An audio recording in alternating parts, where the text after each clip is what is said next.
Azi ești tristă din nou, iubita, și mă doare. Eu spun că-i vina mea, tu spui că mi se pare. Te întreb din nou și mă prefac că nu știu, dar eu îți provoc durere, mami, și fac pariu că dacă aș putea fi acolo, n-ar mai fi așa. Și fac pariu că prezența mea ar schimba ceva. Știi bine cât mă lupt, indiferent că sunt departe. Sufletul meu e acolo, mami, și nimic nu ne despart. Poate chiar știi ce zic, sau poate o iei în glumă, dar sunt legat de tine exact ca un creion de gum. N-aș fi departe dacă n-ar fi vorba de sumă. Trebuie să fac bani să vin acasă la viața aia bună. Știi și tu, prințesa mea, că de-abia aștept să vin. Număr zilele până când o să ne întâlnim. Mă mai întorc câteva turi și apoi rămân de tot. Mă omoară gândul că vreau să te văd și nu pot.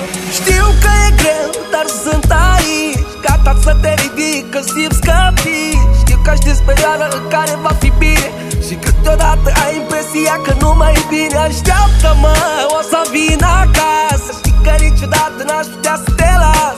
Spun și ție ce mereu îmi spun și mie, nu e tocmai totul perfect, dar o să fie. Îmi pare rău de fiecare dată când ai somn în noapte, că-s departe și treci singură prin toate. Dar poate se va rezolva înainte să te aștepți. Nu știm exact cât, oricât ne dăm de deștepți. Și mă doare atât de tare că nu știu a cui e vina, scade impulsul. Îmi lipsește adrenalina, nu-s drogat, dar trăiesc pe altă lume, sunt sigur. Că știu că sunt cu tine, dar totuși acum sunt singur. Eu trăiesc două vieți diferite, știi tu prea bine. Una când sunt singur și una când sunt cu tine. Dacă aș renunța că e greu, aș fi un zero barat. Doar după ce lupt și câștig mă consider bărbat. E trist ca dracu, știu, sunt într-una plecat.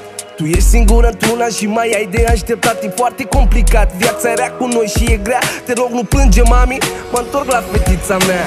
Știu că e greu, dar sunt aici, gata să te ridic, că simți că vii. Știu că știi perioada în care va fi bine și câteodată ai impresia că nu mai e bine. Așteaptă-mă, o să vin acasă. Știi că niciodată n-aș putea să te las.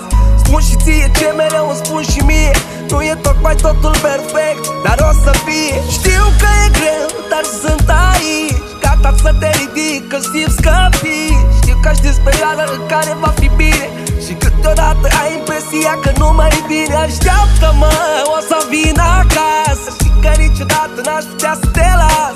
Spun și ție ce mereu îmi spun și mie, nu e tocmai totul perfect, dar o să fie.